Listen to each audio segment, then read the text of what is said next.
Hello, good evening everyone. Voice सबको clear है?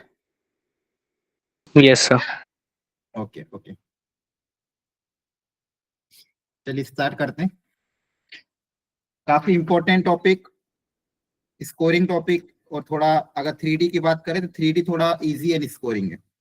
Vector में हो सकता है थोड़ी आपको दिक्कत आती होगी, लेकिन ये जो टॉपिक है 3D, ये इजी एंड स्कोरिंग।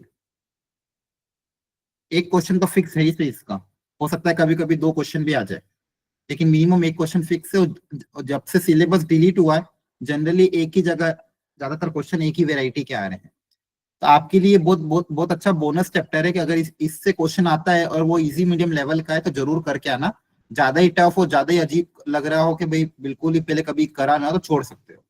लेकिन अगर क्वेश्चन जाना पहचाना दिखे तो जरूर अटेम्प्ट करना, बस कैलकुलेशन एरर मत करना। क्लियर सबको? बोलो। यस है ना? सर। ठीक है, जी सर। चलिए स्टार्ट करते हैं।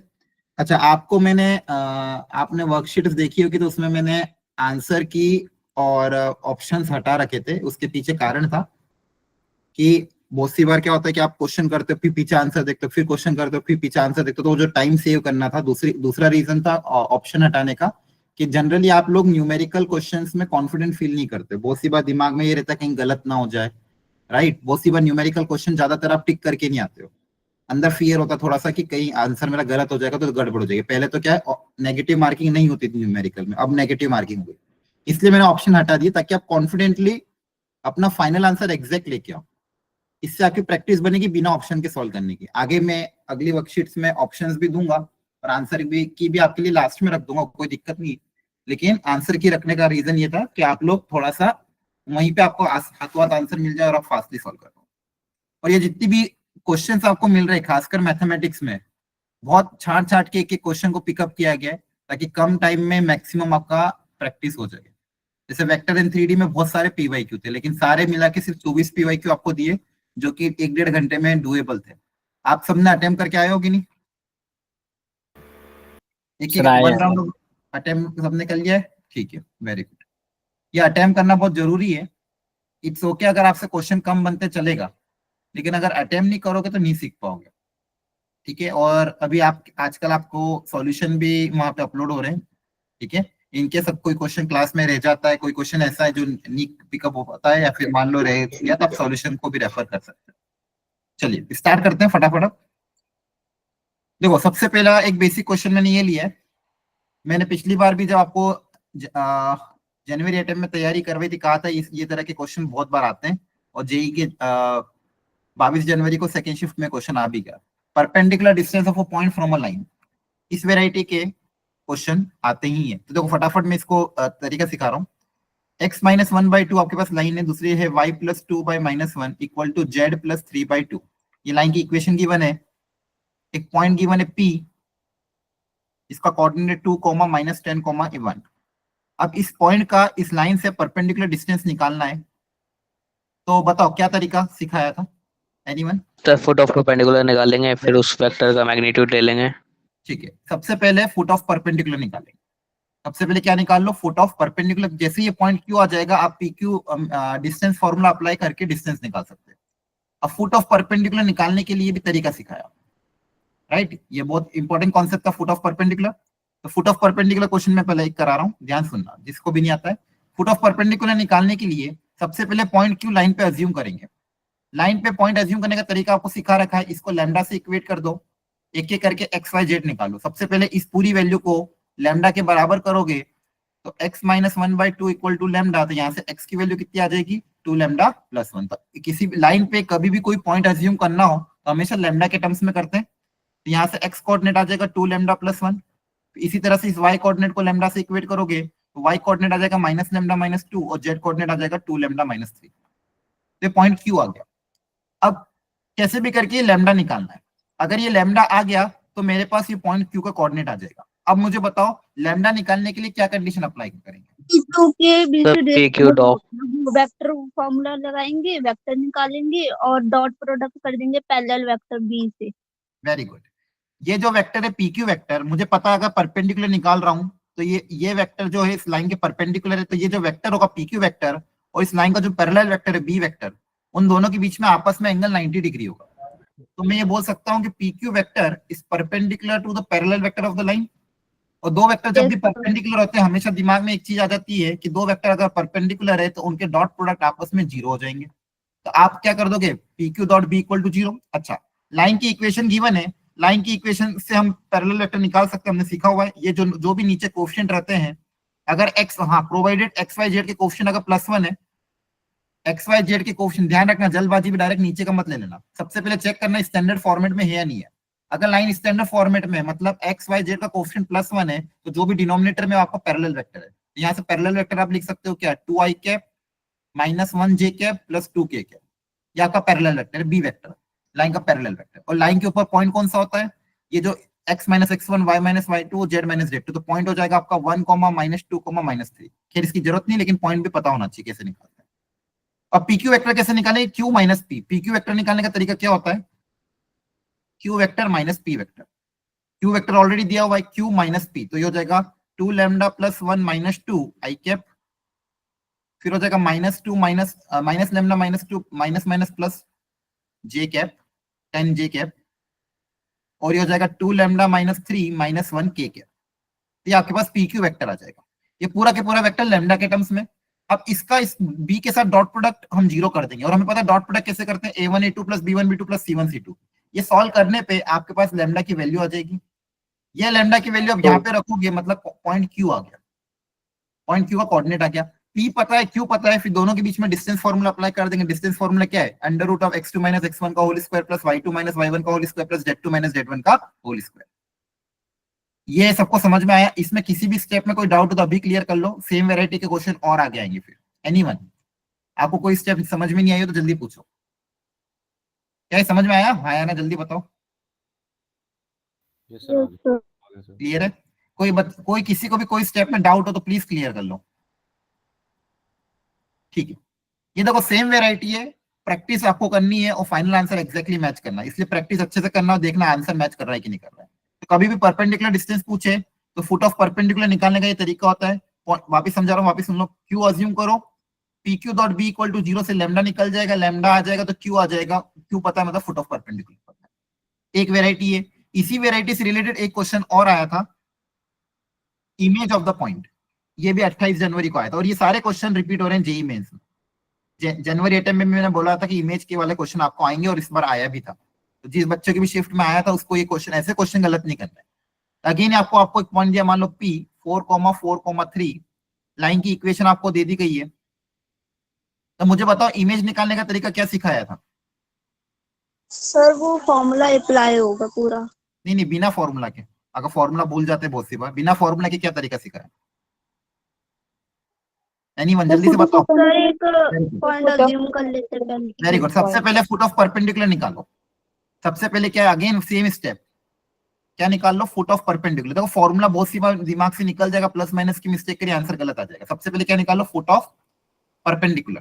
फुट ऑफ परपेंडिकुलर कैसे निकालते हैं अभी सिखाया है ना। उसमें क्या करोगे, सबसे पहले assume point Q on line lambda के टर्म्स में। लाइन पे पॉइंट अज्यूम करोगे in terms of lambda. Lambda निकालने के लिए कंडीशन क्या होगी, वापस से वही PQ vector dot B vector equal to 0। यहां से मेरे पास लैम्डा आ जाएगा, लैम्डा की वैल्यू वापस इस Q में रखोगे तो आपके पास पॉइंट Q आ जाएगा। ठीक है, अब Q पता है तो बताओ इमेज कैसे निकलेगी। इमेज निकालने के लिए कौन सा तरीका अपनाएंगे? मिड पॉइंट थ्योरम लगा देंगे। Mid point formula. हाँ, ये मिड पॉइंट फॉर्मूला अप्लाई कर दोगे, x1 plus x2 by 2 equal to this coordinate, y1 plus y2 by 2 equal to this coordinate, z1 plus z2 by 2 equal to this coordinate. Mid point formula apply करोगे, point R आ जाएगा by mid point formula. ये सिखाया था बहुत बार, ऐसे question हमने बहुत किए हैं, और आप लोगों को भी इसकी बार बार प्रैक्टिस कर लेना ताकि कैलकुलेशन एरर ना हो। और जेई पूछ रहा है बार बार, ऐसा भी नहीं है, मतलब कुछ कुछ क्वेश्चन तो प्रिडिक्टेबल थे, खासकर ये इमेज वाले क्वेश्चन। तो जिसकी भी शिफ्ट में आ जाए इसकी किस्मत अच्छी है। आपको ऐसे क्वेश्चन अगर वापस आते हैं अप्रैल अटेम्प्ट में तो प्लीज कैलकुलेशन एरर मत करना, प्रॉपर्ली सॉल्व करना। मिड पॉइंट फॉर्मूला अप्लाई करके आप कोऑर्डिनेट R निकाल सकते हो। इसकी जिन लोगों ने भी सॉल्व नहीं किया एक बार प्रैक्टिस कर लेना, पता करना R कितना आ रहा है, फिर alpha plus beta plus gamma की वैल्यू आसानी से निकल जाएगी। ठीक है, तो ये दोनों सेम वेरायटी थी। इसमें फुट ऑफ परपेंडिकुलर निकाल के डिस्टेंस निकाला, या फुट ऑफ परपेंडिकुलर निकाल के इमेज निकाली। Second variety. एक वेरायटी और आती थी जैसे ये वाली, कि दो लाइन अगर इंटरसेक्ट कर रही है तो उनका पॉइंट ऑफ इंटरसेक्शन निकालना है। कि दो लाइन अगर आपस में इंटरसेक्ट करी तो पॉइंट ऑफ इंटरसेक्शन कैसे निकालना, ये भी वैरायटी क्लास में कवर की थी। और अगर आप ध्यान से देखोगे तो वो जो मैंने असाइनमेंट आपको 3D का दिया था उसमें सारे क्वेश्चन दिए हुए हैं। देखो अब क्या बोला गया, पहले तो एक लाइन जो कि पास कर रही है -1, 2, 1 से और किसी और लाइन के पैरेलल है, तो अगर इस लाइन के पैरेलल है तो इन दोनों का पैरेलल वेक्टर सेम होगा, तो दोनों का पैरेलल वेक्टर हम लिख लेते हैं 2i cap plus 3j cap plus 4k cap. अब देखो मेरी लाइन इस पॉइंट से पास कर रही है और इसके पैरेलल है, तो इसका पैरेलल मतलब इन दोनों का पैरेलल वेक्टर सेम होंगे। अब पॉइंट पता है, पैरेलल वेक्टर पता है, कि हम इक्वेशन लिख सकते हैं, हाँ है ना। इक्वेशन क्या हो जाएगी, Yes, sir. x1 by a equal to y minus y1 by b equal to z minus z1 by c। ठीक है, ये हो गया a b c, ये हो गया आपका x1 y1 z1, ये आपका हो गया a b c कोऑर्डिनेट, और आपने लाइन की इक्वेशन लिखा है। ये मान लो लाइन हो गई L1, ठीक है। अब बोला गया कि ये लाइन किसी और लाइन L2 को इंटरसेक्ट करती है पॉइंट P पे, ठीक है, वो भी करा देते हैं। तो ये कोई लाइन है L2 जिसकी इक्वेशन आपको गिवन है x plus 2/3 equal to y minus 3/2 equal to z minus 4/1।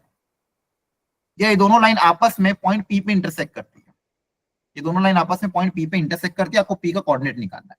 अब बताओ कैसे निकालेंगे, दोनों लाइन की इक्वेशन पता है आपको, लाइन L1 ये रही, लाइन L2 ये रही, दोनों लाइन की इक्वेशन पता है, पॉइंट P, इनका पॉइंट ऑफ इंटरसेक्शन निकालना, तरीका क्या रहेगा बताओ। तो पॉइंट एज्यूम कर लेंगे किसी भी लाइन पे और दूसरी लाइन में सेटिस्फाई करा देंगे। इनके जो हाँ बिल्कुल, बहुत बढ़िया। देखो दो कर्व आपस में इंटरसेक्ट करे, दो लाइन आपस में दो, जैसे लीनियर इक्वेशन इन 2 वेरिएबल भी आपने सॉल्व करते थे, दो लाइन अगर आपस में इंटरसेक्ट करी तो उसको कैसे करते, दोनों को आपस में सॉल्व करते। सेम काम यहाँ पे भी करना है, किसी एक लाइन पे पॉइंट अज्यूम करके दूसरे में सेटिस्फाई कर दो, क्योंकि ये जो पॉइंट P है ये इन दोनों के लिए कॉमन पॉइंट है। तो आप एक काम करो, किसी भी एक लाइन में पॉइंट अज्यूम कर लो। फॉर एग्जांपल लाइन L2 में आपने पॉइंट अज्यूम कर लिया, तो L2 में पॉइंट P का कोऑर्डिनेट क्या हो जाएगा, लैम्डा के टर्म्स में 3 lambda minus 2, 2 lambda minus plus 3 और लैम्डा प्लस 4। आपने पॉइंट P अज्यूम कर लिया L2 पे, कैसे अज्यूम करते अभी सिखाया था। सारे कोऑर्डिनेट्स को सारी चीजों को आप XYZ से इक्वेट कर दो और आपका काम हो जाएगा। मतलब इन सबको लैम्डा से इक्वेट कर दो तो XYZ कोऑर्डिनेट आपको मिल जाएंगे। अब ये पॉइंट सेकेंड लाइन में सेटिस्फाई कर दो, क्योंकि ये पॉइंट इस लाइन पे भी लाई कर रहा है, तो put in line 1। Step one क्या हो गई, पहले पॉइंट अज्यूम किया लाइन 2 पे, अब इसको लाइन 1 में रख देंगे। लाइन 1 में जो भी x कोऑर्डिनेट है 3 लैम्डा माइनस 2, x की जगह 3 लैम्डा माइनस 2 रख दिया, y की जगह रख दिया 2 लैम्डा प्लस 3 माइनस 2 अपॉन 3 और z की जगह रख दिया लैम्डा प्लस 4 माइनस 1 अपॉन 4। अच्छा ध्यान रखना, आपके पास दो इक्वेशन है, वेरिएबल एक ही है, इन दोनों को सॉल्व करके आप लैम्डा निकाल सकते हो। एक इक्वेशन यहाँ से आ जाएगा लैम्डा, उसको बाद में इसमें पुटअप करके क्रॉस चेक भी करना कि तीनों के तीनों रेशियो सेम आ रहे कि नहीं आ रहे। ऐसा नहीं कि डायरेक्ट पुटअप कर दो, एक बार जरूर क्रॉस चेक करना कि यहाँ से जो लैम्डा निकला तीसरी को सेटिस्फाई कर रहा है कि नहीं कर रहा। मतलब तीनों में लैम्डा रखने पे तीनों रेशियो आपस में इक्वल आना चाहिए। जैसे ही लैम्डा आ जाएगा पॉइंट P आ जाएगा, फिर आप P का Q से डिस्टेंस निकाल सकते हो। जल्दी से बताओ ये क्लियर हुआ कि नहीं हुआ, इनकेस किसी को डाउट हो तो जल्दी पूछो। एनीवन, क्या सबको समझ में आया, जल्दी बोलो आया ना। Yes, sir. बाकी लोग भी सर सबको क्लियर है, ठीक है, वेरी गुड। सर सबसे पहले फिगर बना के लिख सकते हैं, नहीं करो रफ, हाँ मतलब ये रफ डायग्राम तो बनाना ही है, एग्जैक्ट डायग्राम तो नहीं बना पाओगे आप, रफ डायग्राम आपको बनाना है। और कभी भी दो ये चीजें, ये कॉन्सेप्ट आपको दूसरे क्वेश्चन सॉल्विंग में बहुत काम आएगा। दो लाइन पे पॉइंट ऑफ इंटरसेक्शन कभी भी निकालना है तो एक लाइन पे पॉइंट अज्यूम करो, दूसरे में सेटिस्फाई कर दो और लैम्डा निकाल लो। लैम्डा निकल जाएगा तो पॉइंट निकल जाएगा, तरीका है। तो तीनों स्टैंडर्ड वेरायटी थी, इन तीनों स्टैंडर्ड वेरायटी को सबको अच्छे से प्रैक्टिस करना है। नेक्स्ट अगला वेरी स्टैंडर्ड क्वेश्चन जो बार बार आपको बोला था, shortest distance between two line. दो लाइन आपको दे दी गई है, उनके बीच में शॉर्टेस्ट डिस्टेंस क्या होगा, ये डायरेक्ट क्वेश्चन पिछले 3-4 सालों से पूछा जा रहा है, ठीक है। और इसका एक डायरेक्ट फॉर्मूला है, बताओ फॉर्मूला जल्दी से। A2 minus A1 minus A1 into B1 cross B2 divided by modulus B1 cross B2. Very A2 minus A1 dot B1 cross B2 divided by magnitude of B1 cross B2, जहां पे A1 A2 जो है point on the line, A1 A2 are the point on the line, B1 B2 are the parallel vector, दोनों lines के। अब फटाफट मैं आपको जल्दी से लिख के दिखा देता हूँ। ये पहली लाइन है आपकी, सारे स्टैंडर्ड इक्वेशन में ऑलरेडी गिवन है, तो अभी क्वेश्चन को टफ बनाने के लिए थोड़ी इक्वेशन को चेंज कर देंगे, बस आप इसको ध्यान रखना, स्टैंडर्ड इक्वेशन में कन्वर्ट कर देना, भूल मत जाना। तो यहाँ पे A1 वेक्टर के डायरेक्शन रेशियोज आपके क्या क्या हो जाएंगे, डायरेक्ट लिख रहा हूँ 2, 1, -3। तो उसमें आई कैप जे कैप के कैप लगा देना। B1 वेक्टर के डायरेक्शन रेशियोज आपके पास क्या हो जाएंगे, 1, 2, -3। जो नीचे रहता है वो पैरेलल वेक्टर होता है। सेम यहाँ पे भी आप निकाल सकते हो। A2 वेक्टर आपका हो जाएगा -1, -3, -5 और B2 वेक्टर के डायरेक्शन रेशियोज आपके पास हो जाएंगे 2, 4, -5। वैल्यू पुट अप करोगे आंसर आ जाएगा। इज इट क्लियर और not? Yes, sir. Yes sir. ये प्रैक्टिस खुद से ही करनी सबको, इसमें मैं कुछ हेल्प नहीं करूंगा। आपको वैल्यू पुट अप करनी है और प्रॉपर्ली सॉल्व करके आंसर निकालना। मैं एक बस हल्का सा तरीका बताता हूँ। स्टेप 1 में सबसे पहले आप A2 - A1 निकाल लेना, स्टेप बाय स्टेप जाना। फिर ये जो वेक्टर आएगा, अच्छा फिर स्टेप 2 में आप क्या करना, B1 क्रॉस B2 निकाल लेना। पहले 2 वेक्टर निकाल और साथ साथ में इसका मैग्नीट्यूड भी निकाल के रख लेना। पहले वेक्टर निकालिए A2 - A1, फिर B1 क्रॉस B2। स्टेप 3 में इन दोनों वेक्टर का आपस में डॉट प्रोडक्ट करो।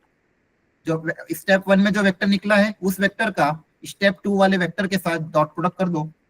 आपके पास कोई ना कोई एक वैल्यू आ जाएगी, उस वैल्यू को इस वाली वैल्यू के साथ डिवाइड कर देना। ठीक है, बस ये 3 स्टेप फॉलो करना है। स्टेप बाय स्टेप करोगे कभी गलती नहीं होगी, एक साथ मत पुट अप करने चल जाना, कहीं ना कहीं कैलकुलेशन एरर हो जाएगा। स्टेप बाय स्टेप करना। नेक्स्ट अगली वेराइटी ये भी बहुत स्टैंडर्ड है। एक सेकेंड ना, मैं चार्जर कनेक्ट कर रहा हूँ।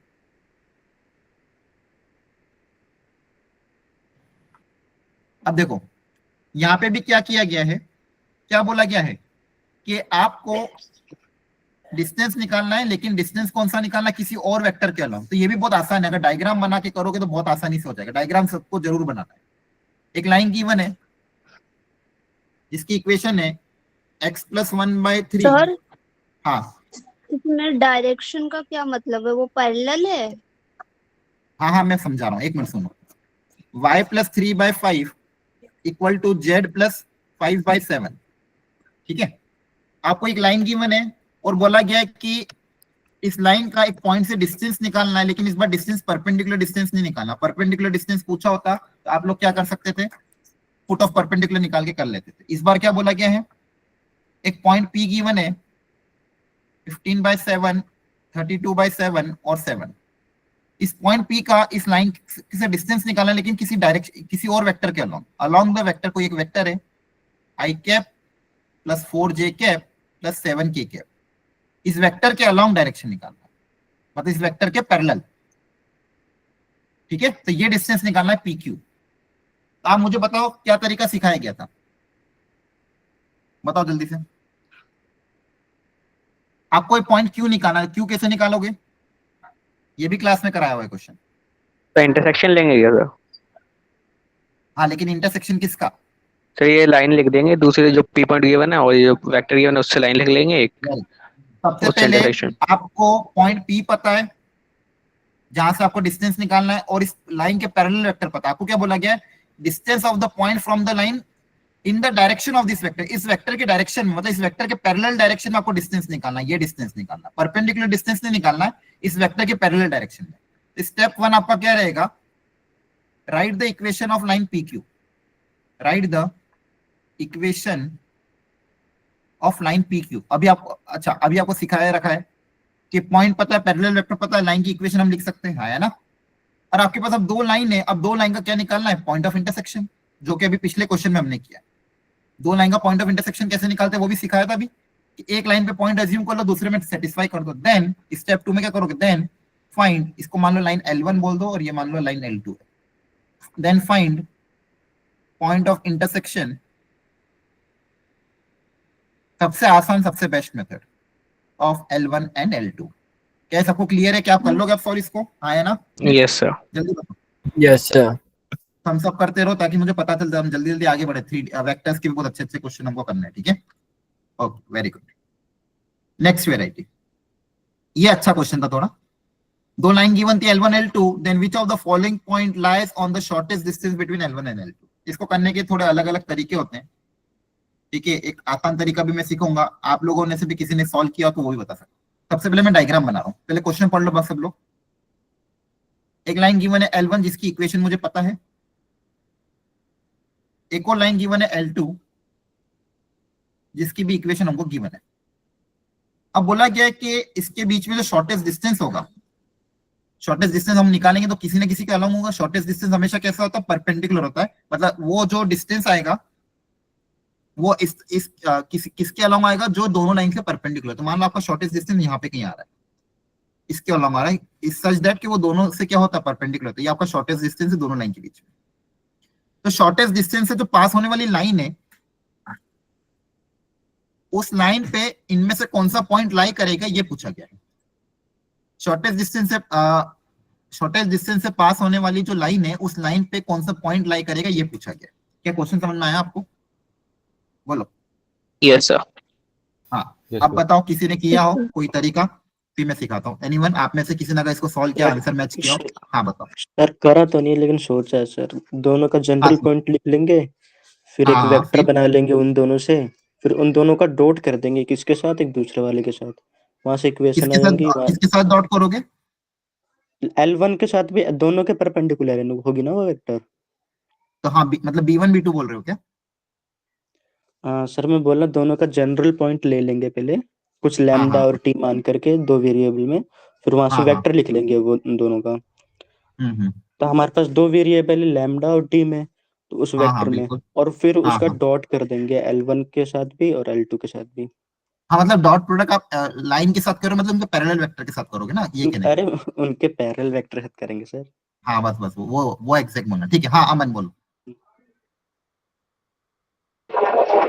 दोनों के गिवन लाइन क्रॉस प्रोडक्ट करते ही गिवन लाइन के डायरेक्शन में कनेक्ट हो जाएगा फाइंड करने से।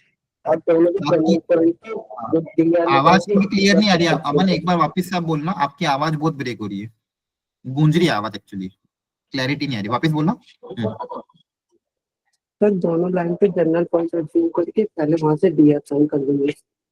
हाँ, दोनों लाइन पे आपने जनरल पॉइंट अज्यूम कर लिया, लाइन L1 पे और L2 पे लैम्डा और म्यू के टर्म्स में जनरल पॉइंट अज्यूम कर लिया। हाँ, फिर वहां से उसके डायरेक्शन वेक्टर मिल जाएगा, और वो डायरेक्शन वेक्टर प्रोपोर्शनल होगा जो दोनों गिवन लाइन है इसके क्रॉस प्रोडक्ट के, तो अभी वेरी दोनों गुड, के परपेंडिकुलर लाइन है। हाँ, वेरी गुड, वेरी गुड, बहुत अच्छे। दोनों ने ही सही बताया, सोहेल और अमन ने, लगभग सेम ही है।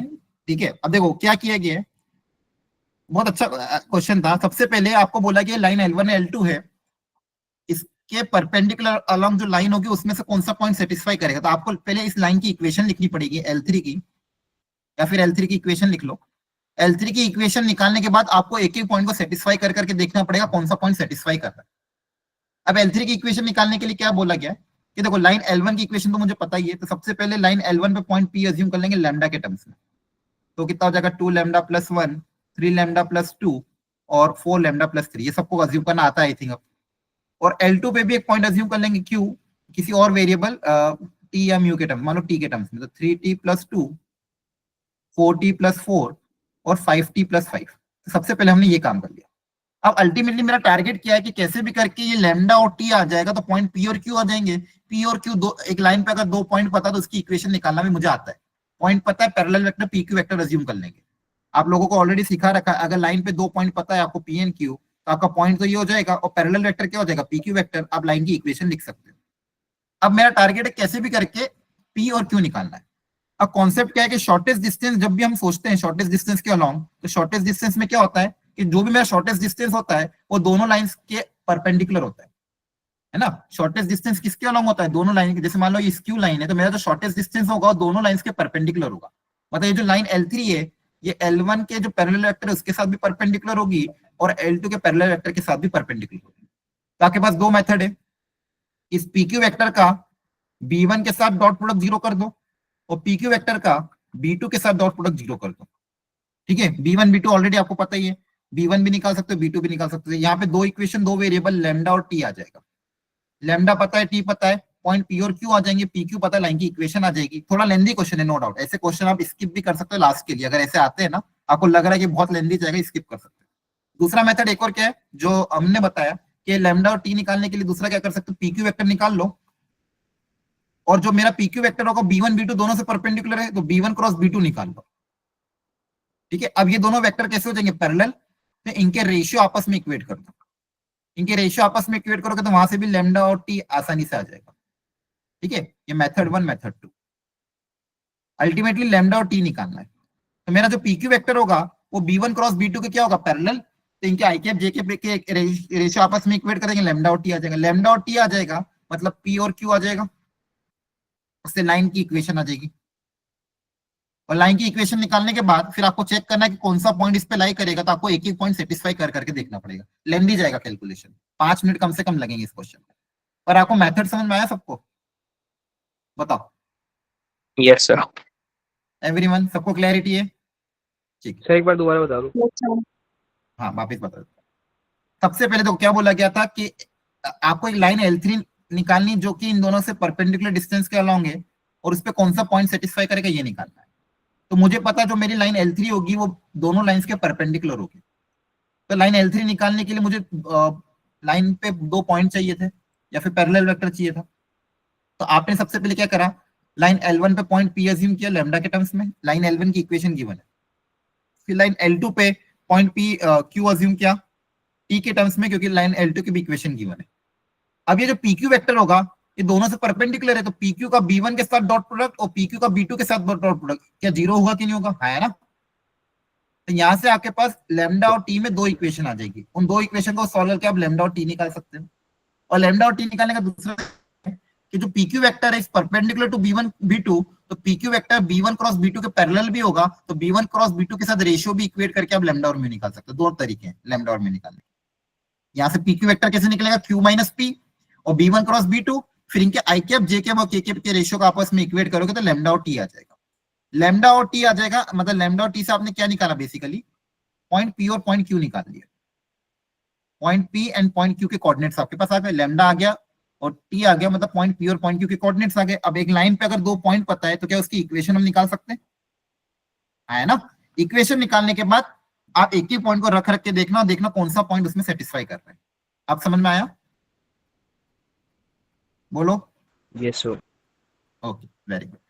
ट्राई आपको ही करना है, जितने भी क्वेश्चन है वेराइटी, सारी वेराइटी आपको बहुत अच्छे से सिखा दी है। एक बार ट्राई करके आंसर जरूर मैच करना। नो डाउट थोड़ा लेंदी क्वेश्चन है, लेकिन हाँ इसके पहले जो क्वेश्चन कराए ना, इन क्वेश्चन को आपको छोड़ना नहीं है, ये काफी अच्छे अच्छे क्वेश्चन।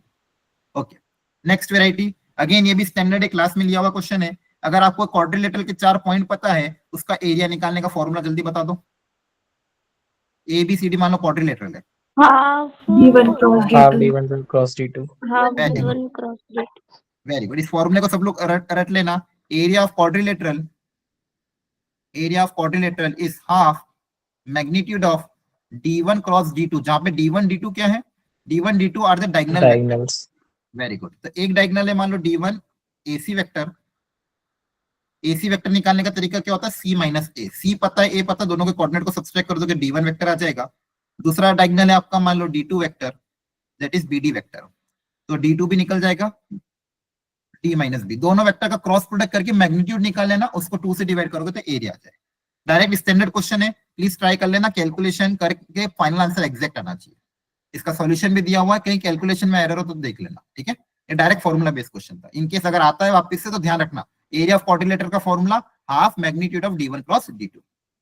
तो यहाँ पे आपका वेक्टर के जो स्टैंडर्ड क्वेश्चन थे लगभग सारे कवर हो गए। सॉरी 3D के, 3D में यही वेराइटी आती है, ठीक है, मेंस लेवल पे खासकर। एडवांस में तो आपको प्लेन भी पढ़ाऊंगा मैं, लेकिन मेंस में आपको 3D में इतना ही है।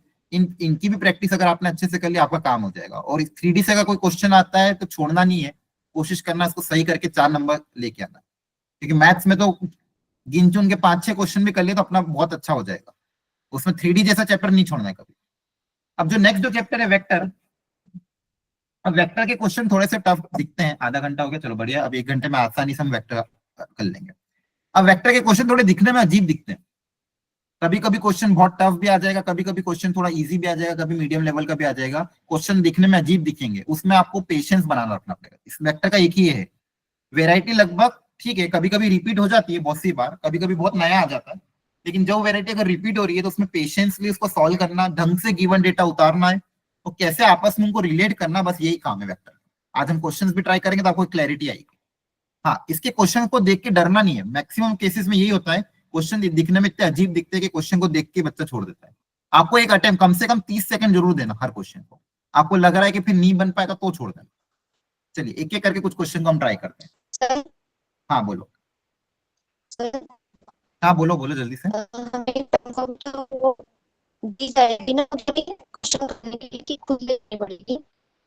क्या कह रहे हो वापिस से, आवाज नहीं समझ।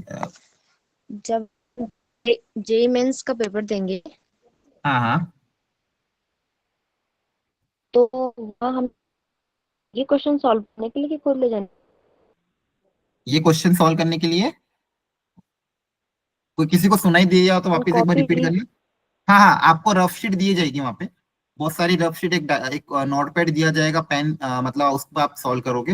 वहां से आपको नोटपैड भी मिलेगा, इन क्वेश्चन के ऑप्शंस भी आएंगे, किसी किसी के न्यूमेरिकल टाइप होंगे तो वहां ऑप्शन नहीं आएंगे, यहाँ पे हो सकता है ऑप्शन भी आए। ठीक है, मतलब कुछ कुछ क्वेश्चन मैंने बिना ऑप्शन के दिए यहाँ पे, लेकिन आपको दो तरह के क्वेश्चन आते हैं, एक ऑप्शन वाले और एक न्यूमेरिकल वाले। ठीक है, और आपको रफ शीट भी दी जाएगी। ओके ओके, चलिए अब देखो इस क्वेश्चन को पढ़ लो सब लोग, बाकी लोग फटाफट। A cap is a unit vector perpendicular to B and C. A cap makes an angle of cos inverse this with the vector this. A cap makes an angle of this with the vector this. Then find the value of A. आपको बहुत सारी conditions given है और आपको vector A निकालना है। Basically small ए कुछ पूछा, यहाँ पे अल्फा पूछा है, आई थिंक। हाँ, ये अल्फा पूछा है, ये निकालना। ठीक है, माइक कौन है, किसी का ऑफ करो। ठीक है, अब देखो क्वेश्चन टफ नहीं है, क्वेश्चन आसान है, स्टेप बाय स्टेप जाना है, फटाफट करते हैं। A cap is a unit vector perpendicular to B and C. तो बी और सी के परपेंडिकुलर वेक्टर हम क्या लिखते हैं, जल्दी बता दो। B1 cross B2, very good. B cross C मतलब। हाँ, मतलब दो वेक्टर के परपेंडिकुलर वेक्टर कभी भी लिखना है तो क्या होता है, दोनों का क्रॉस प्रोडक्ट, क्रॉस प्रोडक्ट से हमें जो वेक्टर मिलता है वो दोनों के परपेंडिकुलर होता है। तो ए वेक्टर जो मेरा हो जाएगा वो आ जाएगा बी क्रॉस सी से। ठीक है, लैम्डा टाइम्स बी क्रॉस सी होता है, लेकिन मुझे यूनिट वेक्टर निकालना तो कोई दिक्कत नहीं है। और बी क्रॉस सी निकालने का तरीका पता ही होगा आपको, आई जे के 1 - 2 3 2 3 -1। तो यहाँ से आपके पास वेक्टर ए आ जाएगा, वेक्टर ए आ जाएगा, ए के आ जाएगा। किसी ने निकाला तो बताओ, एनीवन? मैं भी देख लेता हूँ फटाफट क्या है इसका। किसी ने निकाला वेक्टर ए?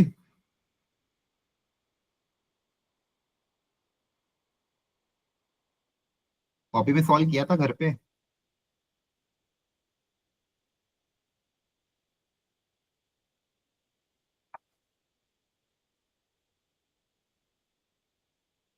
ठीक है, ये वेक्टर आपका आएगा इस तरह से, -7 I cap -j cap -k cap. निकाल के देख लेंगे, यहां तक समझ में आ गया? ठीक है, अब आपको इसका क्या निकालना है, यूनिट वेक्टर। यूनिट वेक्टर कैसे निकालते हैं, इस वेक्टर को इसके मैग्नीट्यूड से डिवाइड कर दोगे तो आपके पास यूनिट वेक्टर आ जाएगा। तो इसका मैग्नीट्यूड निकालोगे आप, ठीक है, तो वो आएगा 7 7 कट जाएगा, और देखो दो दो यूनिट वेक्टर आएंगे, एक प्लस में और एक माइनस में। ठीक है, तो I cap -j cap -k cap by √3, और एक माइनस टाइम्स भी आ सकता है अपोजिट डायरेक्शन में, -1/√3 I cap -i cap +j cap +k cap. ठीक है, क्योंकि परपेंडिकुलर है ना, तो परपेंडिकुलर इधर उधर दोनों तरफ होगा, तो प्लस माइनस दोनों कंसीडर करने होंगे। तो ये यूनिट वेक्टर आ गया। अब दोनों में से कोई एक होगा, अब कौन सा होगा इसके लिए आगे कंडीशन गिवन है। अगली कंडीशन पढ़ो, makes an angle cos inverse this with the vector this. तो ये मान लो कोई वेक्टर है, इस वेक्टर को नाम दे देते हैं vector p। I cap +j cap +k cap मेरा वेक्टर p है, और एंगल बिटवीन a एंड p हमको दिया हुआ है cos इनवर्स 1/3। ठीक है, angle between vector a and vector p हमको दिए हुए हैं cos इनवर्स -1/3। हमें पता है कि फॉर्मूला क्या होता है, दो वेक्टर के बीच के एंगल का cos थीटा इक्वल टू दोनों वेक्टर का dot product divided by magnitude of the vector. ठीक है, अभी cos थीटा की वैल्यू कितनी गिवन है, cos inverse theta equal to क्या गिवन है, cos इनवर्स -1/3। तो cos थीटा कितना हो जाएगा, -1/3। वेक्टर p पता है, वेक्टर a पता है। अब देखो, या तो ये वेक्टर होगा या तो ये वेक्टर होगा, तो एक एक करके दोनों लेना पड़ेगा आपको। सबसे पहले मान लो ये ले लिया, और लेके देखोगे कि -1/3 आ रहा है कि नहीं आ रहा। फिर सेकंड वेक्टर लेना और लेके देखना -1/3 क्या आ रहा है कि नहीं। इन दोनों में से कोई एक वेक्टर आपका आंसर आएगा। ठीक है, तो यहाँ से वेक्टर ए मेरे पास, मतलब ए आ जाएगा दोनों में, या तो ये होगा या तो ये होगा। दो वेराइटी है, या तो प्लस वाला या तो माइनस वाला, दोनों को एक एक बार रख के देखना पड़ेगा, तो वेक्टर ए मेरे को पता चल जाएगा। यहाँ तक समझ में आया सबको कि नहीं, जल्दी बताओ। आपको Yes, एक sir. बार ये वाला रखना, एक बार ये वाला देखना, किस केस में -1/3 आएगा, वो आपका वेक्टर ए आ जाएगा। अब आगे बढ़ते हैं, बोला ए के makes an angle π/3 with another vector. अब अगेन एक और वेक्टर मान लो, वेक्टर है q I cap +α j cap +k cap. आपके पास वेक्टर ए ऑलरेडी आ चुका है, आपके पास q है, बस अल्फा के टर्म्स में। दोनों के बीच में एंगल कितना गिवन है, π/3। तो वापस से फॉर्मूला अप्लाई कर दोगे, cos π/3 equal to a dot q upon magnitude of A vector into Q vector, दो वेक्टर के बीच में एंगल का फॉर्मूला अप्लाई कर देना, इसको सॉल्व करके आपके पास अल्फा आ जाएगा। अब देखो ये क्वेश्चन बहुत आसान था, दिखने में थोड़ा अजीब दिखे लेकिन क्वेश्चन आसान था। तो गलती जो जनरली बच्चों से हो जाती है, एक तो ये कि यहाँ पे वो प्लस माइनस भूल जाते हैं, ठीक है, और कोई भी एक सिंगल लेके फिर आंसर निकाल देते हैं। तो आपको दोनों कंसीडर करना, फिर इसमें से देख के ना कि कौन सा प्लस सेटिस्फाई कर रहा है कि माइनस, और फाइनली भी एंगल निकालना है। इस क्वेश्चन में बस फॉर्मूला कौन सा लगा कि एंगल बिटवीन टू वेक्टर, दो वेक्टर के बीच में एंगल निकालने का फॉर्मूला क्या होता है, ए dot b upon magnitude of A magnitude of, उस पे क्वेश्चन आया, ठीक है। एक बार वापस प्रैक्टिस करना।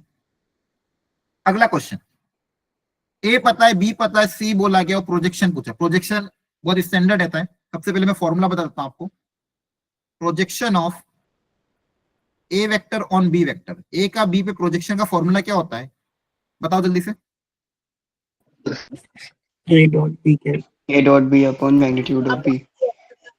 Very good. ए का बी पे projection of A on B का फॉर्मूला हो जाएगा A vector dot B vector upon magnitude of B, ठीक है, प्रोजेक्शन का फॉर्मूला हो गया। अब किसका किसका प्रोजेक्शन पूछा गया है, दो अलग अलग तरह के वेक्टर गिवन है, उनका उनका आपस में प्रोजेक्शन पूछा है। इसका प्रोजेक्शन पूछा गया इसके ऊपर, तो देखो जिसके ऊपर प्रोजेक्शन लेते हैं ना उसके मैग्नीट्यूड से डिवाइड करते हैं, ऐसे याद रखना, ठीक है। तो आप मान लो ये वेक्टर डी आपका, C vector minus 2j cap, इस और ए वेक्टर पे प्रोजेक्शन पूछा है। तो प्रोजेक्शन ऑफ डी, इसको मैंने डी अज्यूम कर लिया फॉर एग्जांपल, डी ऑन ए, तो डी का ए पे प्रोजेक्शन का फॉर्मूला क्या हो जाएगा, D vector dot A vector, और जिस पे प्रोजेक्शन ले रहे हैं उसके मैग्नीट्यूड से डिवाइड कर देंगे, ठीक है। अब क्या क्या गिवन है, वेक्टर ए तो गिवन है, वेक्टर बी निकाल लेते हैं। वेक्टर बी क्या गिवन है, ए वेक्टर क्रॉस आई कैप माइनस 2k कैप। तो ये कैसे निकलेगा, क्रॉस प्रोडक्ट निकालने का तरीका क्या होता है, आई जे के, ए के कोफिशिएंट हो जाएंगे 3 - 1 2, और बी के कोफिशिएंट क्या है -1 - 2 0। यहां से आपके पास बी वेक्टर आ जाएगा 1 0 - 2 होगा। अच्छा 1 0 - 2, वेरी गुड। हाँ के कैप दिया, जे कैप नहीं दिया, वेरी गुड। 1 0 - 2, यहां से आपके पास बी वेक्टर आ जाएगा, क्लियर है। अब सी निकालने के लिए तरीका क्या हो जाएगा, बी क्रॉस के, ठीक है। अब ये जो बी वेक्टर आया इसका के साथ क्रॉस कर देना, या तो डायरेक्ट कर देना, या वापिस से डिटरमिनेंट अप्लाई कर देना, या डायरेक्ट कर देना, जैसा भी आप चाहो। तो यहाँ से आपके पास सी वेक्टर आ जाएगा, सिर्फ क्रॉस प्रोडक्ट करना है, वो कुछ भी नहीं। सी पता चल गया, बी पता चल गया। अब जो डी हमने अज्यूम किया था वो डी आसानी से आ जाएगा। डी वेक्टर क्या अज्यूम किया था, इस सी वेक्टर में से 2j माइनस कर देना, तो डी वेक्टर भी आपके पास आ जाएगा। फिर आपको सिंपली डी का ए के साथ डॉट प्रोडक्ट करना है और मैग्नीट्यूड ऑफ ए से डिवाइड करना है। क्या ये हो जाएगा कि नहीं, बताओ। Yes, हो जाएगा। Yes sir. तो ये भी क्वेश्चन इजी और डुएबल है।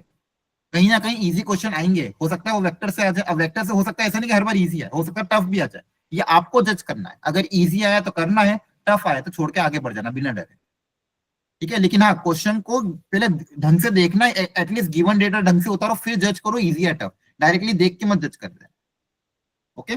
चलिए अगली वेराइटी। अब अगली भी बहुत स्टैंडर्ड वेराइटी है। यहाँ पे तो क्या क्या गिवन है हमें, वेक्टर ए पता है, वेक्टर बी पता है, और बोला गया vector c is such that, ये कोई रिलेशन दे दिया है और दूसरा रिलेशन दे दिया है, मैग्नीट्यूड ऑफ सी पूछा गया। अब देखो इसमें बहुत स्टैंडर्ड मेथड होता है। वेक्टर ए पूरी तरह से हमको गिवन है, वेक्टर बी पूरी तरह से हमको गिवन है, वेक्टर सी के बारे में हमको पहले पता करना है, और उसके लिए दो रिलेशन मेरे को दे दिए गए। अब ध्यान सुनना, सबसे पहले दिया A cross C equal to A cross B equal to C cross B. अब इसमें से कौन सा हम पिकअप करें, क्योंकि मुझे सी निकालना है इसलिए मैं सी वाले पिकअप कर रहा हूं। तो यहां से मैंने क्या देखा कि ए क्रॉस सी की value equal to A cross b के बराबर भी और सी क्रॉस बी के बराबर भी है। तो सी निकालने के लिए दोनों सी वाले मैंने पिकअप कर लिया। अब देखो इस डेटा को कैसे यूज करना है, ये सेम मेथड दूसरे क्वेश्चन में भी आपको काम आएगी, इसलिए ध्यान से सुनना। सबसे पहले इसको हम उधर भेजते हैं, A cross C minus of C cross B equal to null vector, ठीक है। अब देखो यहाँ पे सी सेकंड नंबर पे आ रहा था, इसको भी सेकंड नंबर पे भेजना। तो आपको पता है दो वेक्टर को इंटरचेंज करते तो साइन के साथ चेंज हो जाता है।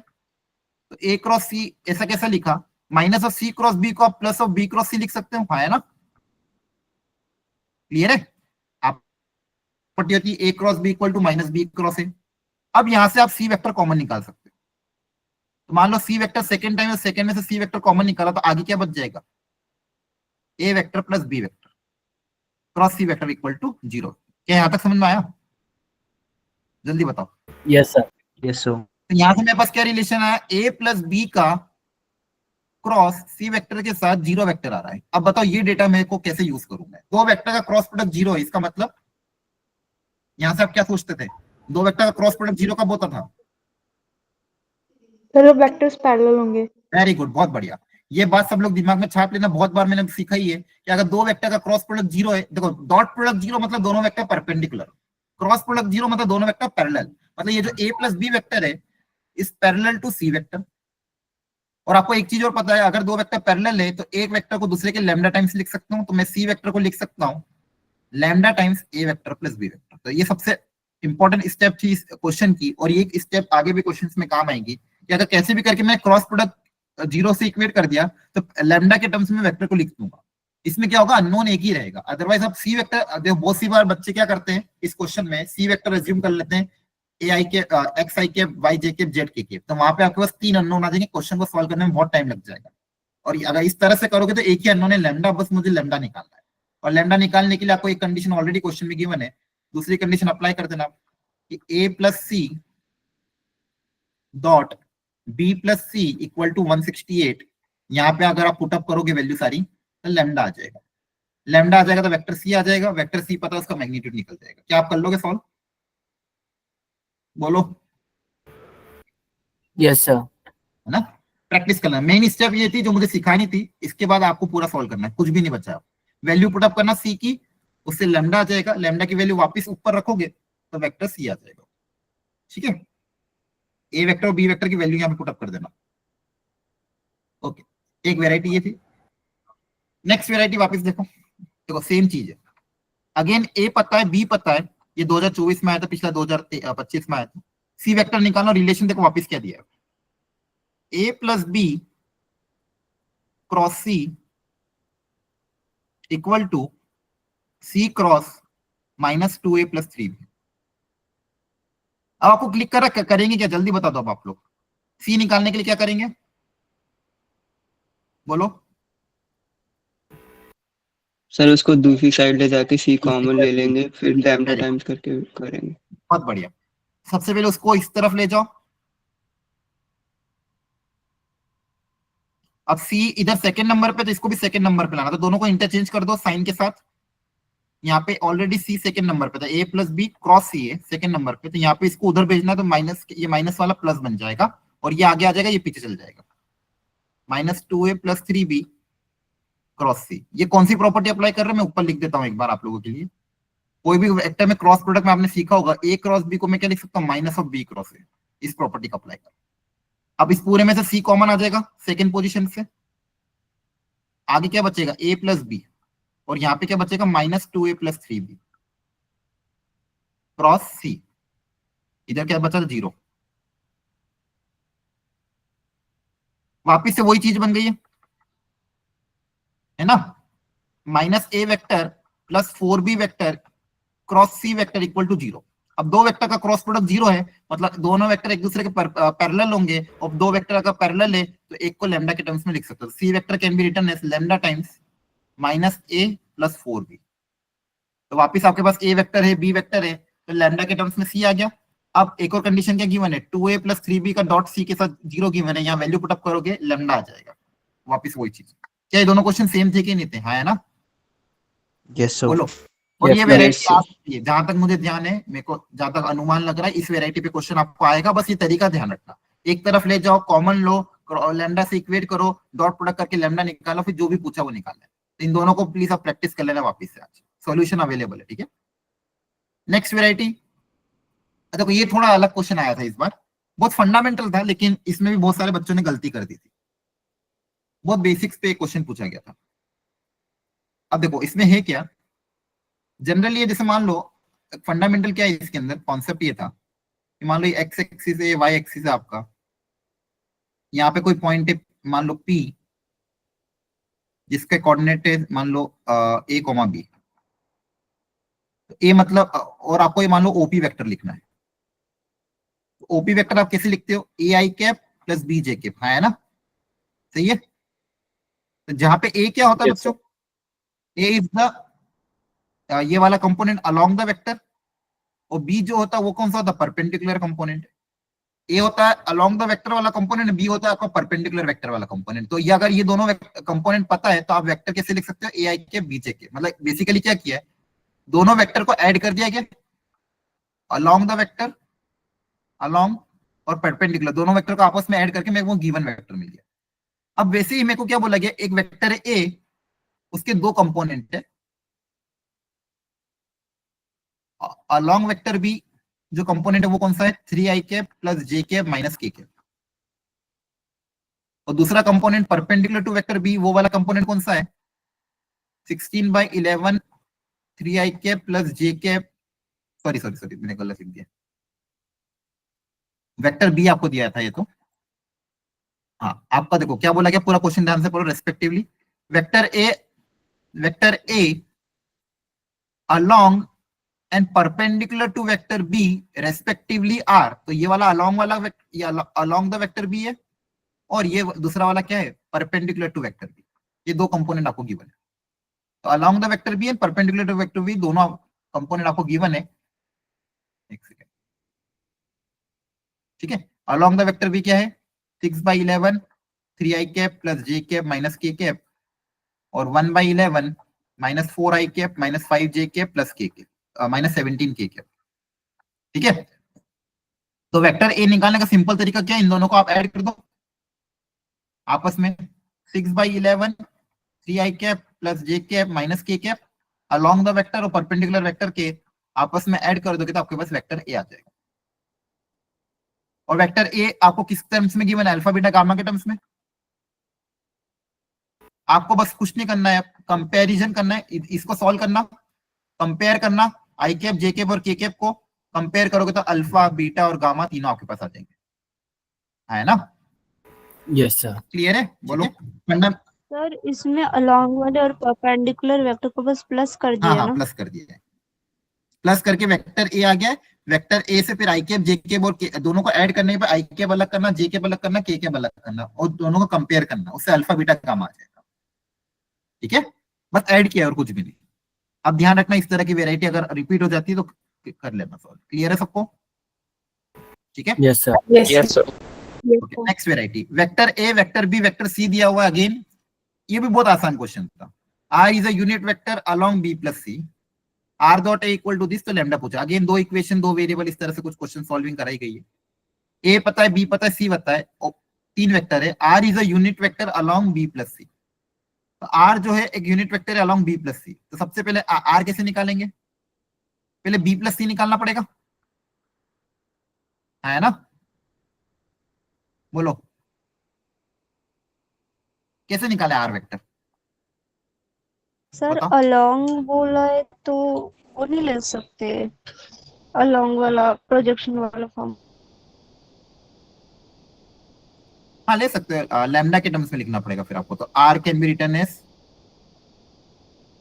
Lambda times B plus C. Lambda already use किया हुआ है तो यहाँ पे टी ले लो, है ना। तो आपके पास फिर दो अननोन हो जाएंगे, टी और लैम्डा। ठीक है, क्या सबको समझ में आ रहा है। चलो एक बात क्या बोला गया, R is a unit vector along. अब देखो दो चीजें गिवन है, आर यूनिट वेक्टर है तो मैग्नीट्यूड ऑफ आर आपका 1 है, और दूसरी कंडीशन क्या गिवन है, आर का ए के साथ डॉट प्रोडक्ट 3 है।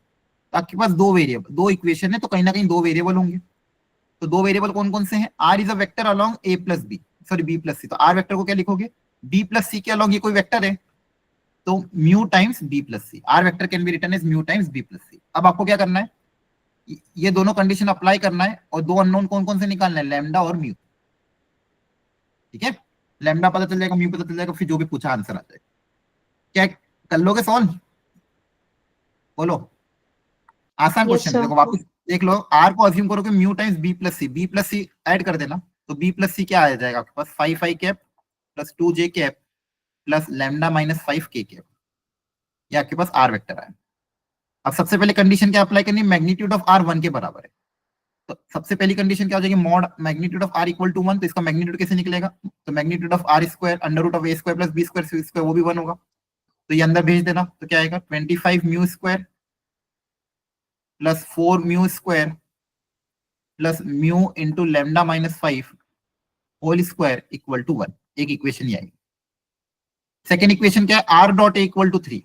अब इस वेक्टर का ए के साथ डॉट प्रोडक्ट 3 के बराबर है, तो इसका ए के साथ डॉट करना था, a1 a2 plus b1 b2 plus c1 c2 करेंगे, तो 5 mu plus 2 mu into 2 that is 4 mu plus mu into lambda minus 5 और उधर कंपोनेंट क्या है 3 इक्वल टू ये डॉट प्रोडक्ट 3 के बराबर। तो ये इक्वेशन नंबर 2। दो इक्वेशन दो वेरिएबल, यहाँ से ऊपर वाले से नीचे वाले से म्यू की वैल्यू उठा के ऊपर रख देना तो लेमडा आ जाएगा। कर लोगे ना आप सॉल्व? ठीक है, calculation.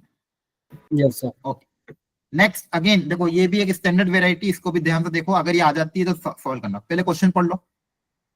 Set of all value of alpha such that the angle between A and B is obtuse. अब मुझे ये बताओ कि कंडीशन क्या थी। इफ पहले कंडीशन क्या सिखा रहे थे आपको, नोट्स में दिया हुआ है direct. If angle between vector A and vector B is obtuse, दो वेक्टर के बीच में अगर एंगल Smaller ऑब्ट्यूज than- है तो क्या कंडीशन अप्लाई करते थे, जल्दी बता। A dot B is less than 0. smaller than very good. दोनों का जो डॉट प्रोडक्ट होता था वो नेगेटिव आएगा हमेशा। ठीक है, ध्यान रखना। अगर दो वेक्टर के बीच में एंगल एक्यूट है तो डॉट प्रोडक्ट ग्रेटर देन 0, दोनों के बीच में एंगल अगर ऑब्ट्यूज है तो डॉट प्रोडक्ट लेस देन 0, और दोनों के बीच में एंगल अगर 90 डिग्री है तो डॉट प्रोडक्ट इक्वल टू 0। ये तीन चीज ध्यान रखना। ऑब्ट्यूज है तो डॉट प्रोडक्ट आपको करना है लेस देन 0। तो बस कर दो डॉट प्रोडक्ट। तो डॉट प्रोडक्ट जब करोगे तो आई का आई के साथ मल्टीप्लाई करोगे, अल्फा टी स्क्वायर, जे का जे के साथ, के का के साथ मल्टीप्लाई करेंगे, लेस देन 0। अब बताओ, ये क्वाड्रेटिक का क्वेश्चन आ गया। यहाँ पे क्वाड्रेटिक क्या मीनिंग है, alpha T square plus 6 alpha into T minus 12 less than 0। इसको सॉल्व करने का तरीका क्या सिखाया था? ये कोई भी क्वाड्रेटिक ऑलवेज नेगेटिव कब होती थी, याद करो। एनी क्वाड्रेटिक इक्वेशन, ये बहुत स्टैंडर्ड चीज है, बहुत बार बताया। कोई भी क्वाड्रेटिक हमेशा नेगेटिव कब होती थी, इसकी कंडीशन क्या थी? Sir, A less than 0 and D less than 0. Very good, बहुत बढ़िया। ये याद रखना, सबको भूलना नहीं। कोई भी क्वाड्रेटिक ऑलवेज नेगेटिव कब होगी, जब उसका graph completely below the x axis होगा। Yes, sir. कोई भी क्वाड्रेटिक इक्वेशन कभी भी हमेशा नेगेटिव कब होगी, जब ग्राफ ऐसा हो। और ऐसे ग्राफ के लिए कंडीशन क्या होती है, लीडिंग कोएफिशिएंट नेगेटिव और डी भी नेगेटिव। ठीक है, ऑलवेज पॉजिटिव होगी जब ऊपर होगा, तो A greater than 0 D less than 0। Always negative, A less than 0 D less than 0। तो भूलना नहीं है, बहुत बार सिखाया है क्लास। तो यहाँ पे भी आपको यही करना है, दोनों कंडीशन अप्लाई कर दो। यहाँ पे ए क्या है, लीडिंग कोएफिशिएंट आपका अल्फा, तो अल्फा नेगेटिव होना चाहिए, और दूसरा इसका जो डी है वो भी नेगेटिव होना चाहिए। तो डी का फॉर्मूला क्या हो जाएगा, बी स्क्वायर माइनस 4ac। तो B square minus 4ac apply कर दो। यहां से आपके पास अल्फा में कंडीशन आ जाएगी, वही पूछा था आपको। क्लियर है, क्या समझ में आ रहा है? Yes, sir. Yes, sir. ठीक है, नेक्स्ट अगली वेराइटी 2025 में एक और क्वेश्चन आया है। वेक्टर ए पता है, वेक्टर बी पता है। अगेन देखो चीजें थोड़ा सा, ये भी क्वेश्चन लेंदी था, अगर सही डायरेक्शन में मतलब नहीं जाओगे तो, मतलब ये थोड़ा लेंदी था। पहले क्वेश्चन पढ़ लो आप लोग, क्या क्या गिवन है, जिसने भी नहीं पढ़ा है। वेक्टर ए पता है, वेक्टर बी पता है, डी बोला गया है ए क्रॉस बी, तो डी वेक्टर तो आ जाएगा, कोई दिक्कत नहीं। ठीक है, ए पता है, बी पता है, तो डी भी आ जाएगा। अब आगे क्या बोला गया है, C is a vector such that. अब सी निकालना एक्चुअली, सी के लिए क्या क्या कंडीशन गिवन है, ए का सी के साथ dot equal to magnitude of C के बराबर, इक्वेशन नंबर 1। दूसरी कंडीशन सी माइनस 2a का whole square equal to 8, equation number 2। और तीसरी condition angle between D and सी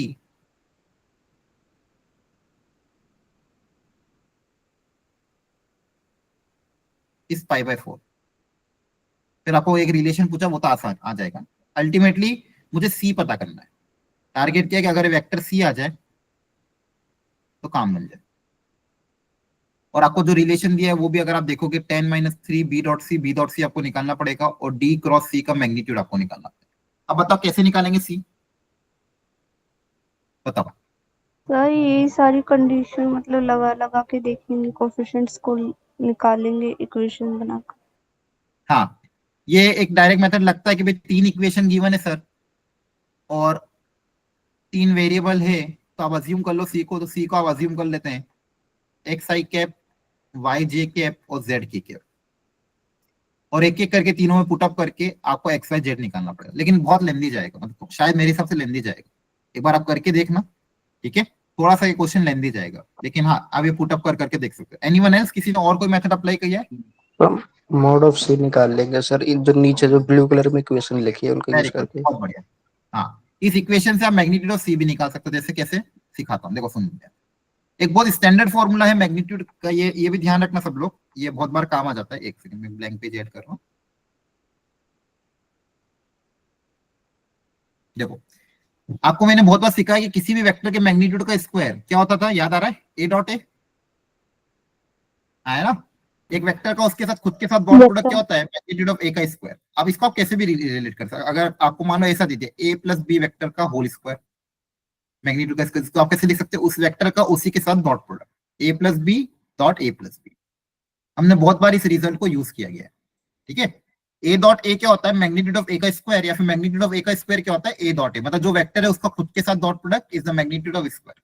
अब यहाँ पे मुझे क्या रिलेशन किया था? सी माइनस 2a का होल स्क्वायर, सी माइनस 2a का होल स्क्वायर, ये मुझे गिवन है 8। तो यहाँ पे मैं क्या लिख सकता हूँ? होल स्क्वायर मतलब इसी वेक्टर का इसी के साथ डॉट प्रोडक्ट,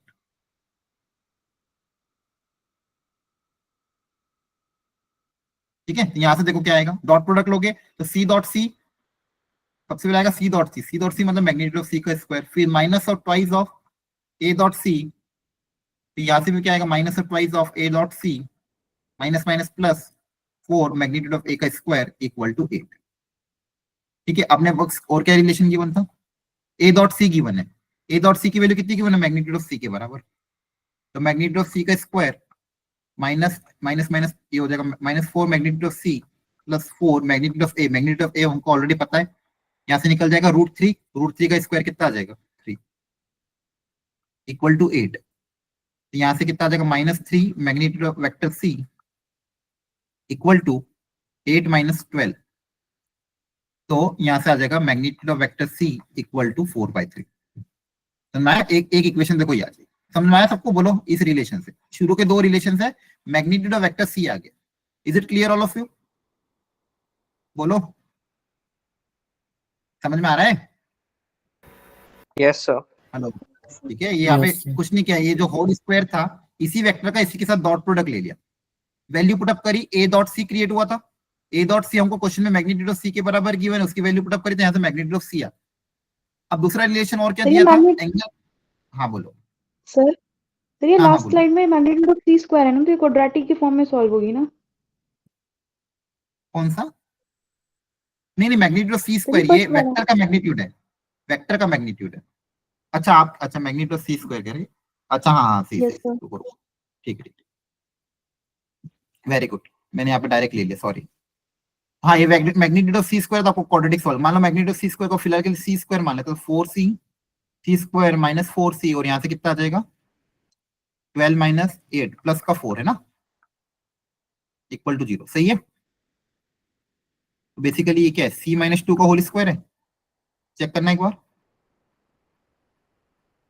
तो c की वैल्यू कितनी आ जाएगी? 2। क्लियर है सबको? बोलो। हाँ, यहाँ पे मिस्टेक हो गई, वेरी गुड, यहाँ पे मैंने इसको c ले लिया, c स्क्वायर था। सबको क्लियर हो रहा है? आया ना? बोलो। Yes, sir.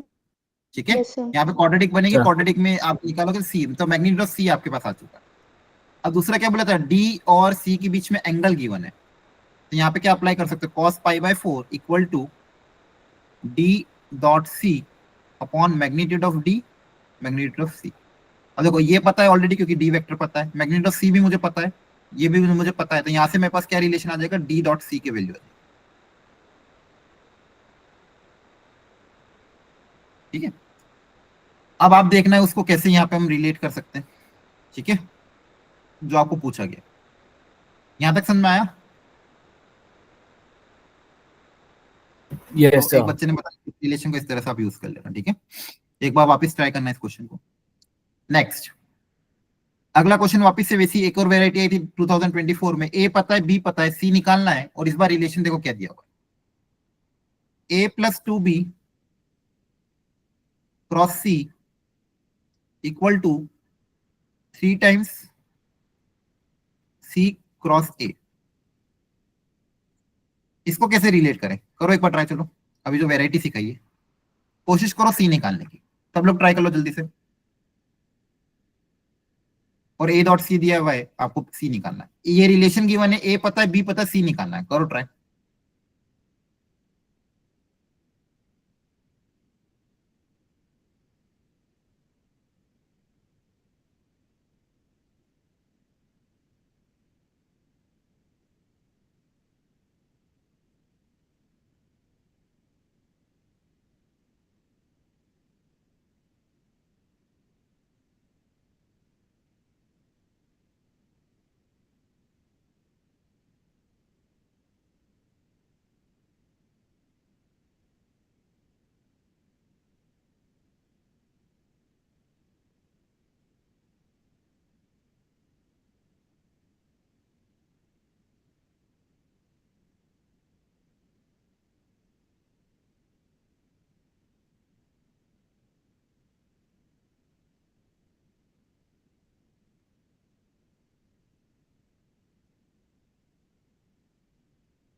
किया अटेम्प्ट? अच्छा मुझे पहले एक बताओ, एक गलती जनरली हो जाती है बच्चों से, जैसे यहाँ पे चलो ठीक है, इसको आप लिख दोगे ए प्लस 2b क्रॉस सी, इसको भी मान लो इधर लेके आ गए, 3 times C cross A equal to 0। मान लो इस 3 को मुझे रखना है, तो क्या ये दोनों के साथ जाएगा, किसी एक के साथ रख सकते हैं? दोनों के साथ। क्यों? सोच के बोलो, ये 3 क्रॉस ए तो क्रॉस प्रोडक्ट करके किसी एक से मल्टीप्लाई होगा ना, दोनों के साथ दे दोगे तो 9 टाइम्स नहीं हो जाएगा? सोच समझ देखो, सी क्रॉस ए करोगे आपको एक वेक्टर मिलेगा, तो उसको बाहर ब्रैकेट है ना, तो वो किसी एक के साथ ही जाएगा, दोनों के साथ मत भेज देना, ठीक है? तो आप यहाँ पे इसको ऐसे लिख सकते हो, सी क्रॉस, या तो 3a लिख दो, या फिर आप 3c लिख सकते हो, मतलब या तो 3c क्रॉस ए या c क्रॉस 3a। क्या बात समझ में आ रही है? ठीक है? Yes. आप लॉजिकली सोचो ना, यहाँ पे ए क्रॉस सी निकलेगा तो उस सारे कंपोनेंट 3 से ही मल्टीप्लाई होंगे, दोनों के साथ 3 3 दे दोगे तो सारे कंपोनेंट 9 से मल्टीप्लाई हो जाएंगे, हाँ है ना? तो किसी एक के साथ ही तो जाएगा। क्लियर हो गया? अब आपको सिखाया था सी सेकंड नंबर पे, तो इसको इंटरचेंज कर दो, जो भी हमने सीखा था, इंटरचेंज कर दोगे तो माइनस का प्लस हो जाएगा और 3a क्रॉस सी हो जाएगा। अब दोनों में से सी कॉमन निकाल लो, जो हर बार करते थे, सेम वेराइटी, तो क्या बचेगा? मैंने कहा था ये वेराइटी कहीं ना कहीं रिपीट हो जाती है।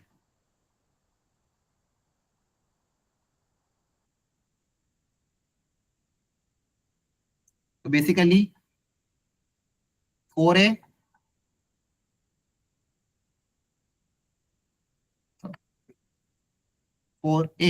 Plus 2b cross C equal to null vector. तो C can be written as lambda times 4a plus 2b। आप 2b कॉमन निकाल के लैम्डा में, ये बात समझ में आई? अब इसका डॉट प्रोडक्ट कर देना, लैम्डा आ जाएगा। क्लियर है? आप चाहो तो 2 भी कॉमन निकाल सकते हो, आप चाहो तो अगर इसमें से 2 कॉमन निकालना तो लैम्डा के साथ मर्ज हो जाएगा, तो नया कुछ कांस्टेंट कर लेना, म्यू 2a प्लस b, दोनों सेम ही कांस्टेंट ही है। बोलो इज इट क्लियर और नॉट? फिर a डॉट सी करके 0 से इक्वेट 130 से इक्वेट करोगे तो म्यू आ जाएगा, या फिर लैम्डा, जो भी आपको निकालना है। समझ में आ रहा है?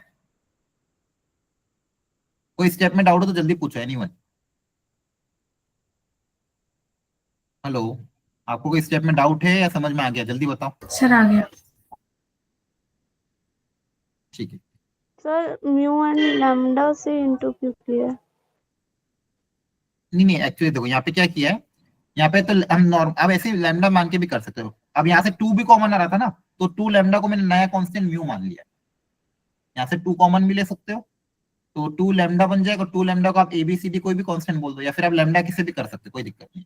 अब इसको लैम्डा ही रहने दो, ठीक है, और यहाँ से अब क्या करना है आपको, अगली कंडीशन क्या है, ए डॉट सी इक्वल टू 130 है, यहाँ वैल्यू पुट अप करोगे लैम्डा आ जाएगा, लैम्डा आ जाएगा मतलब वेक्टर सी आ जाएगा, वेक्टर सी पता है फिर कुछ भी हम निकाल सकते हैं।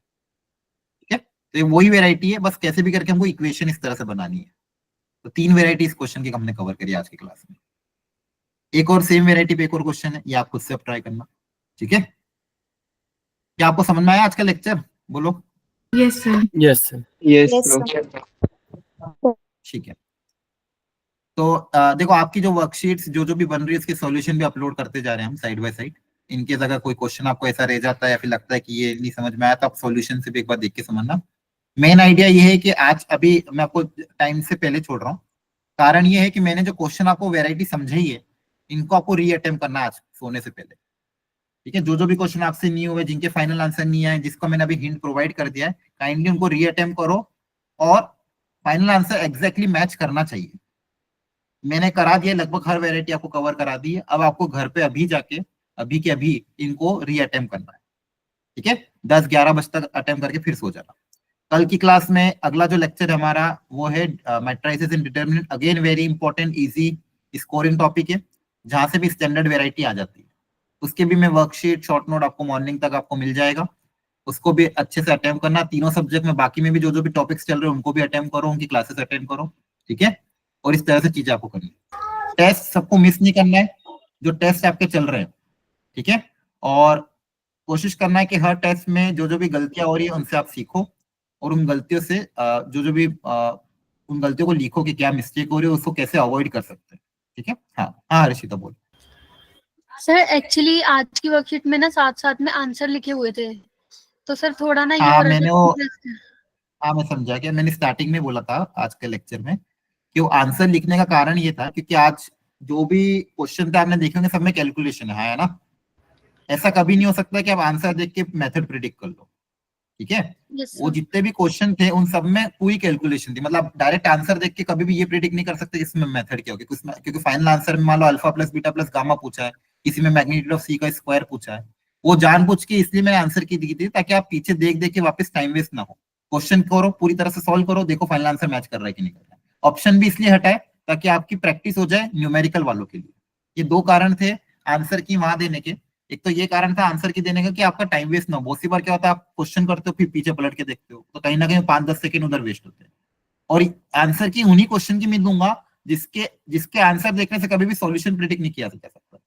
ठीक है, इसलिए इस चैप्टर के आंसर की मैंने आपको साथ में दी थी ताकि आप फटाफट कर पाओ, और इसमें आप आंसर की देख के कभी भी सॉल्यूशन प्रिडिक्ट नहीं कर सकते। क्लियर है? ठीक है, जहां मुझे लगेगा कि हाँ आंसर देखने से क्वेश्चन प्रिडिक्ट हो जाएगा तो वहां पे कभी नहीं दूंगा। हाँ, फिजिक्स केमिस्ट्री में कभी ऐसा नहीं करना चाहिए क्योंकि केमिस्ट्री में तो अगर आंसर सामने होगा तो आप डायरेक्टली टिक कर दोगे। मैथ्स में ऐसा नहीं होता, खासकर वेक्टर 3D में। ठीक है, हाँ जैसे मैट्रिसेस डिटरमिनेंट है उसमें मैं पीछे दूंगा, उसके पहले भी मैंने सीक्वेंस सीरीज और वो भेजे थे उसमें आपको आंसर के पीछे मिली होगी। क्लियर है? Yes sir. ओके, हाँ और किसी को कोई दिक्कत एनीवन? ठीक है, okay then all the best, अच्छे से तैयारी करना। ठीक है, और अभी मैं भेज रहा हूँ ये नोट्स, बचे हुए क्वेश्चन को मतलब खुद से रीअटेम्प्ट करके फाइनल आंसर मैच करना। ठीक है, okay, thank you, bye bye, good night, take care. Sir bye.